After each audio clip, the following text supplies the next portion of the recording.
Simple scenario. Consider the case where you're dividing any number by 0. What will happen? Can you divide a number by 0? You cannot, correct? But how would a kid approach this problem? The kid would think that you can actually use regular division to divide something by 0. So you're dividing something by nothing, so it stays the same. Something like this, right? Little does the kid know that this is wrong. Now check out how a programmer would approach the same concept. Well, it is established that dividing by 0 is not possible mathematically. So as programmers, we know it is not correct. So this basically leads to two cases, either an exception or an error. So a Python program terminates as soon as it encounters an error. Well, in Python, an error can be either a syntax error or an exception. And it is as simple as that. Well, let us actually divide by 0 for fun, guys. So this is what happens in Python. Python presents us with this beautiful error message saying that it cannot divide something by 0. Well, in fact, let us head to PyCharm, which is my IDE for coding in Python, so we can actually walk through this practically. So guys, here I am in my PyCharm. So let me quickly go ahead and type out some simple code for you guys. So let us start with y equal to 10. We can actually print y by 0 now. So let me quickly go ahead and run this in the console. So as you can check out, it says 0 division error. Division by 0 is not possible. So you cannot divide anything by 0. So let's establish that at this point, guys. That was good enough, right? So let's get started then. Let us quickly check out what exception handling actually is. Well guys, to get a clear picture of what that is, we need to start with understanding the definition for both exception and exception handling. Well, what is an exception? Guys, an exception is an event which occurs normally during the execution of a program that disrupts the normal flow of the program's instruction. So instead of the program actually executing evenly and nicely, there is actually a disruption in between the code. So this we basically call as an exception. So next, what is exception handling? Guys, this is the process of actually responding to an occurrence of an exception. As simple as that. So basically the process of responding to the occurrence during compilation of exceptional statements which require special processing is actually what is exception handling, guys. So this is basically done because of the change in the normal flow of the program execution. Well, it is a very simple concept and I'm sure at the end of this session you guys will agree. Well, at this point, what do you think of exception handling in Python, guys? Head to the comment section and let me know what you think so we can interact there. And now that we know what exception handling is, we need to understand how the entire process of exception handling works. So let us check it out. First, let us walk through what happens in Python. So let us say the user makes an error. What happens next? Guys, when you think about it, it is either the user that finds out the error or Python will actually tell you what the error is, correct? So once you know what the error is and you know where it is, you can basically start analyzing it to know if it is fixable or not. Well, if it is fixable, how can you go about doing that? Well, if it isn't, nothing to worry. Guys, Python is so good that no matter on what level you mess up, there is always a way out of it, guys. So now if it's fixable, how can we handle the exception? Check out the image on the right side. So we need to first find the error. If we cannot do it, Python will find out for us. Well, next is to make sure you take caution while coding if you think that there is going to be an error in that particular piece of code. Well, remember the word try at this point, alright? And later we'll actually fix the error and we call this as catch. Just remember the keywords for now and we'll be walking through these in detail in the following slides. In fact, let us begin by checking it out right now. So guys, these are some of the important terms that you need to take a note of before starting to code and understanding exceptions. So first we have try. Well, try is basically the keyword which is used to keep the code segment under check. So whatever code you put under try is actually the code under scrutiny, guys. And next we have except. Well, except is the segment which is actually used to handle the exception, guys. So how do we know that the exception has occurred? If our piece of code in the try block has actually caused an exception, then we can handle it in the except block. And how do we use else? Well, else is basically run when no exceptions exist, guys. And lastly, we have finally. Finally will run even if there is an exception. Finally will run if there is not an exception as well. So I want you guys to note this at this point of time, and this will help you a lot on the coming slides, guys. So now coming back to Python, this is what it visually looks like. We first have the try block where we run a piece of code. And next we have the except where the code actually runs only when there is an exception in the try block. And if there are no exceptions, then we run the else block, guys. And lastly, no matter what, exception or no exception, we run the finally block always, guys. Sounds simple, right? Well, it actually is. And now that we are familiar with the process of exception handling, let us check out how we can go about understanding this using Python practically, guys. Well, syntax errors occur when the parser detects an incorrect statement. Well, check out the tiny arrow on the left side here. Well, this is basically to indicate where the parser ran into the syntax error. Well, in this particular example, there were too many brackets, right? So there was an extra closing bracket. Well, if you actually remove it and run it, you will actually get a different error this time. Well, check on the right side part of the code. Well, this time you actually ran into an exception error. Well, this type of code occurs whenever syntactically correct Python code results in an error, guys. So the last line of the message indicated is what type of an exception error that you actually ran into. Well, in this particular case, it is zero division error, and it says that the integer division or modulo by zero is not possible. So this is basically the same case that I showed you in PyCharm a while ago. But instead of showing the message exception error, Python details what type of exception error was encountered. Well, as I mentioned, in this case, it was a zero division error, right? Well, Python comes with various built-in exceptions as well as the possibility to create self-defined exceptions as well. And now that we are clear with that, let us check out how we can go about raising an exception on our own. So we can basically make use of raise to throw an exception if a condition occurs. The statement can be complemented with a custom exception. Well, if you want to throw an error when a certain condition occurs using raise, you can actually go about it like the following piece of code you actually see on the screen. And when you run this piece of code, you'll be greeted with the following output, guys. So it says exception x should not exceed 5 and the value of x was 10. So let me quickly jump back to PyCharm and we can execute this there. So guys, I'm in my PyCharm right now, so and I've quickly typed out the code for you guys. So let me quickly go ahead and run it and we can check out the error. As you can see, it says exception x should not exceed 5 and the value of x was 10. Perfect, right? So let's quickly jump back to the presentation to check what's next.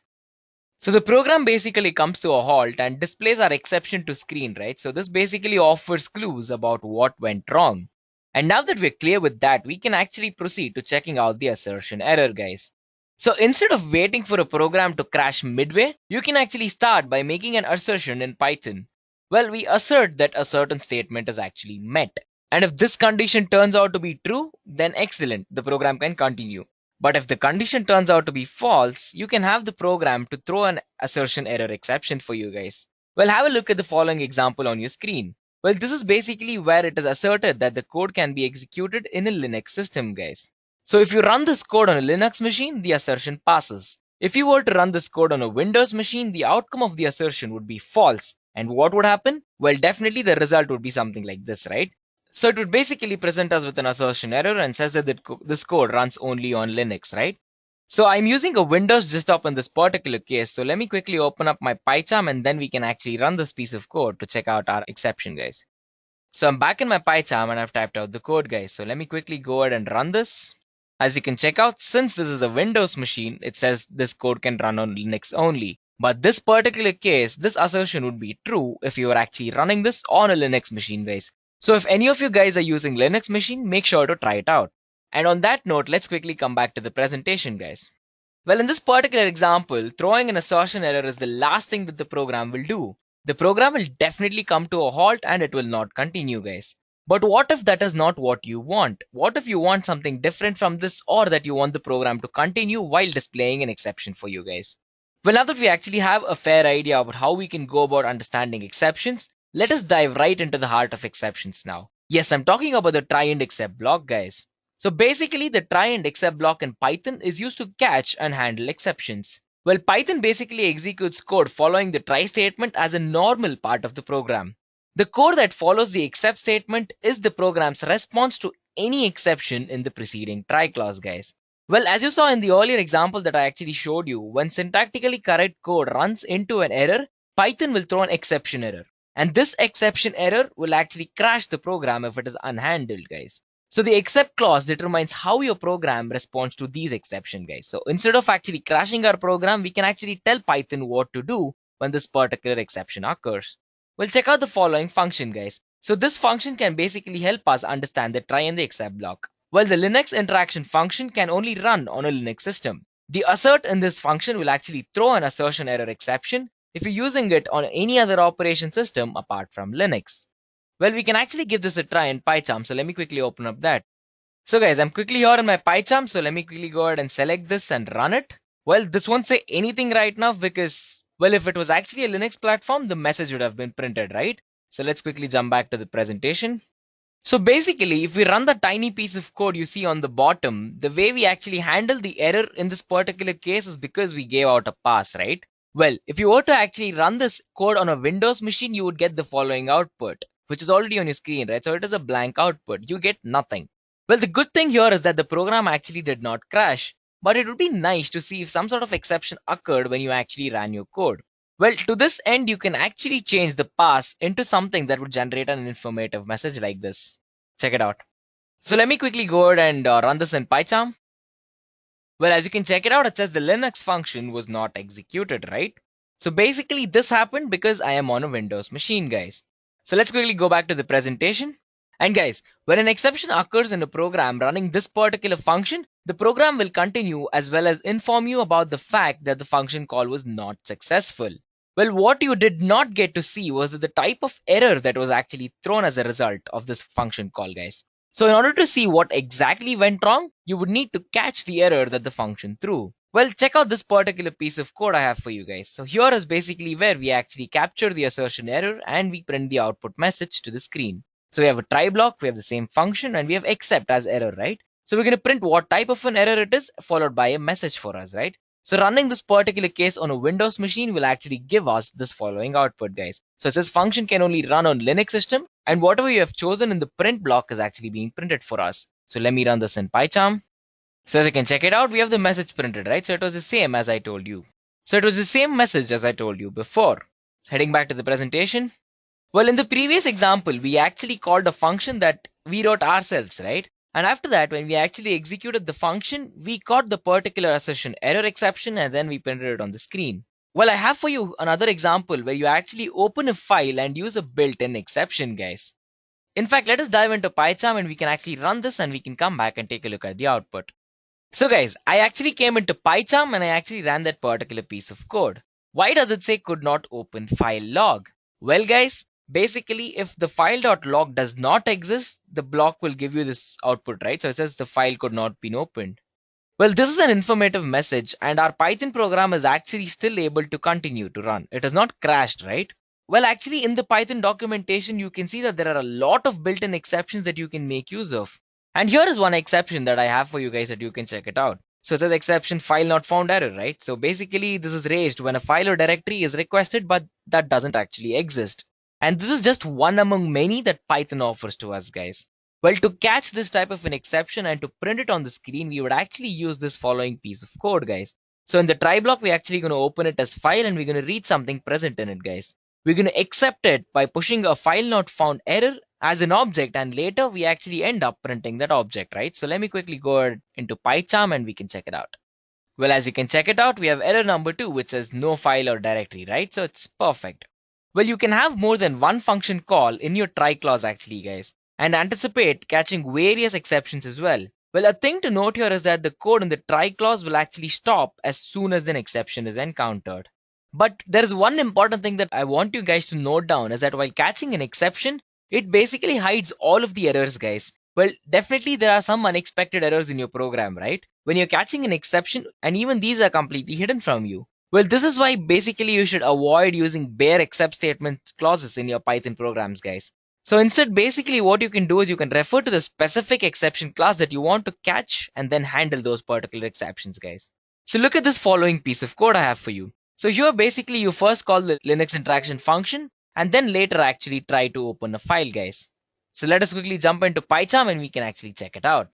So as you can see, I actually executed the program, guys. Again, if the file doesn't exist, running this code on a Windows machine will give you that output, right? So it basically says that the function can run only on a Linux machine, and then we have actually printed something, guys. Well, what we actually did here is inside the try clause, we directly ran into an exception immediately, and we did not get to the part where we'll actually try to open our file.log, right? Now, basically, when you actually run it on a Linux machine, it's going to say no file or directory found. Check it out here, guys. So this is the Windows output that you get, and this is the Linux output, guys. Well, at this point, let us take a quick break and check out what are the key takeaways of this particular module, guys. So basically, a try clause is executed up until the point where the first exception is encountered. And inside the except clause or the exception handler, what we basically call it, we can actually determine how the program actually should respond to that particular exception. And we can actually manipulate multiple exceptions and differentiate how the program should respond to each of them, right? And lastly, we actually learned why we should avoid using bare except clauses, guys. And now that you're clear with this, next up I have for you is the else clause, guys. So basically in Python, using the else statement, you can instruct a program to execute a certain set of code only in the absence of exceptions, guys. Well, check out this following diagram on your screen. So basically in the try part, we have the code except when we actually want to handle the exception, or else in case there is no exception, we're going to run the piece of code that comes in under else, guys. So let me quickly walk you through the code, guys. So here is basically the same Linux interaction function, and we have an assertion error here, and we actually are going to print the error, right? So else, if there is no assertion error, so we're going to have an else clause and we're going to print saying executing the else clause, right? So let me quickly open up my PyCharm and we can run this piece of code, guys. So as soon as I go ahead and run this, it says function can only run on a particular Linux system, right? So as you can check out the output, it says the function can run only on Linux systems, right? So in this case, I have a Windows machine, so we are actually not printing the except clause here. But if you are running this on a particular Linux machine, this is the output that you would get, guys. So it says doing something and executing the else clause, correct? This happened because the program did not run into exceptions, any exceptions, right? So else clause was actually executed. Well, you can actually try to run the code inside the else clause and catch possible exceptions there as well. Well, again, we have the same Linux interaction here. We're going to print it, right? So the Linux output says doing something and no such file or directory found. Well, this is basically for the else clause and we're using the same file example here, but then we're actually trying to catch an exception in the else block as well. So the output is pretty much straightforward as well, right? Well, from the output, you can actually tell that the Linux interaction function actually ran. Well, because no exceptions were encountered, an attempt to open file.log was actually made. And that file did not exist. And instead of opening the file, you actually caught the exception, which is the file not found exception.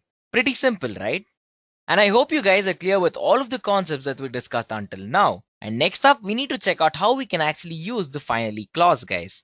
Well, to begin with, imagine that you always had to implement some sort of action to clean up executing your code, guys. Well, Python basically enables you to do so using the finally clause. Have a look at the following example, guys. Check out the workflow on your screen. I'm pretty sure we're all familiar with try, except, and else at this point of time, right? So this is the chronological order that you need to go into. First, we have the try to check for an exception. Then we actually handle if there is an exception using the except, or else if there is no exception, we're going to print whatever is there in the else block. And lastly, we have something called as finally, guys. So no matter what, we're going to execute this. In case if there is an exception, the finally block is going to run. In case there is no exception, finally block is going to run there as well. So let us quickly check out a coding example, guys. So basically, this is the particular code I have for you guys. And let me jump back into my PyCharm and we can actually execute this. So guys, I'm back into my PyCharm. So let me quickly go ahead and run this. Well, as you can check it out, it says that the function can only run on Linux machines. This is because I'm on a Windows machine right now. And no matter what, right? So exception or no exception, we have this message which is cleaning up irrespective of any exception, guys. So this is basically the use of finally, guys. And that is as simple as it gets. So it's pretty much simple, right? Well, try, except, else, finally, all of this is a really simple concept. And once you understand what it actually does, you can go about doing a lot using Python, guys. Well, no matter what the Python application is, there is a very good chance that you'll actually make use of exceptions, guys.